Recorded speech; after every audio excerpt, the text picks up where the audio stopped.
Yan, nilagay ko na rin yung itlog. Ay, kagad ng pangmasdan mga gilew. Ay, mga... Wow, gilew. Kahit nyo gaya na blanch na. Pwede na kumain! Sinaing na liempo at sa tulingan na may mustasa.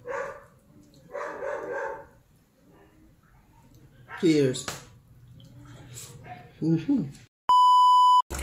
I got fresh tulingan from Bago, new market. Yeah. Bubukahin nyo lang itong hasang. Ay, sa sobrang fresh eh. Saradong-sarado ang hasang eh. Ihilahin.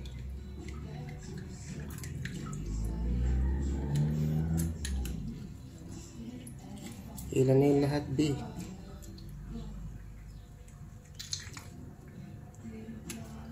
Linis na agad.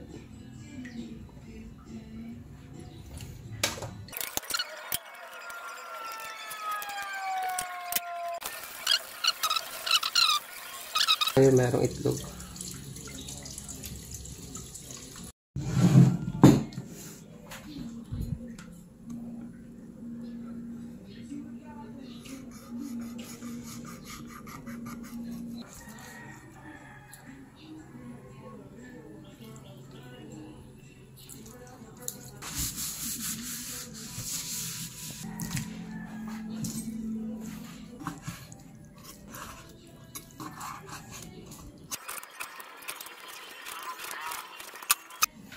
Sa ilalim ang ating kalamyas ng kapitbahay, karne.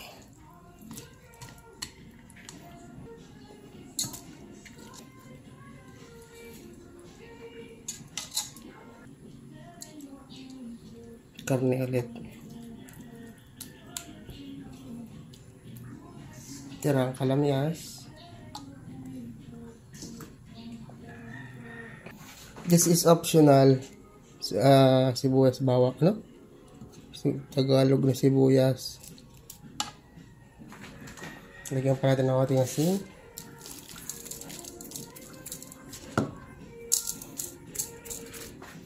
Tubig.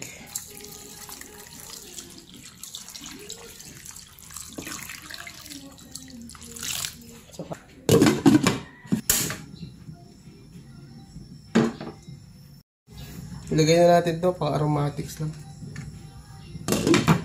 Yan, nilagay ko na rin yung itlog.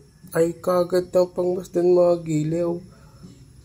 Ay, mga 4 na oras, 5 oras na lutuan yan. Quality yung mga gilew. Ay, oh, itlog ng tulingan.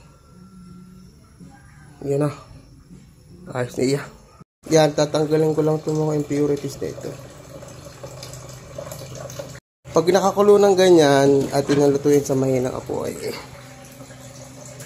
yan, medium lang. After 2 hours of slow cooking, pwede na ito. Wow! Oh, ha? Dagdagan ko rin na 1 basong tubig, mga giliw. Pwede na yan. Pero mas gusto ko pa yung mas igahin pang kaunti para mas siksik yung patis. Ay kahit kaning lamig din ito, yesterday rice, nako, ay inam. Ay, ang itlog. Grabe na. Ngayon, lalagyan ko ngayon ng ito. Magbablanch tayo ng tamang kakain. Blanch lang tayo din sa gilid. At kukuhanin din natin yan mamaya.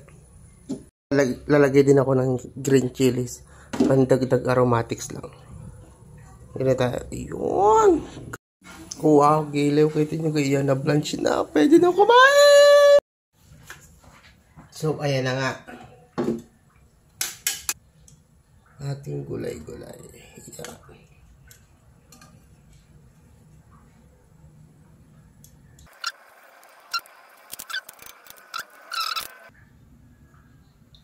Yung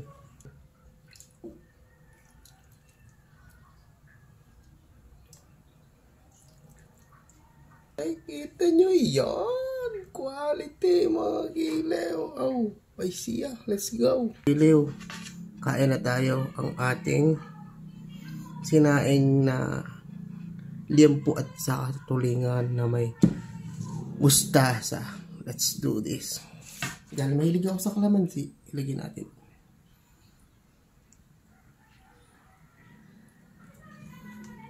This is the patis.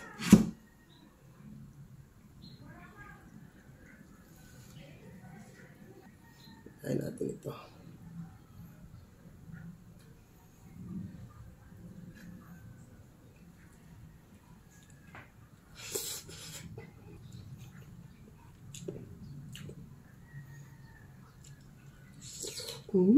Natutunaw.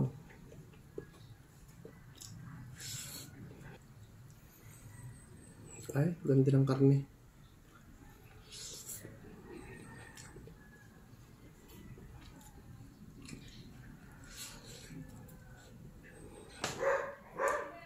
Yung itlog, oh. The best to.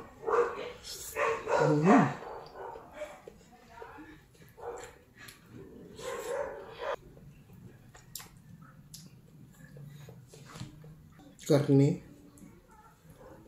isda, itlog, tsaka itong sibuyas.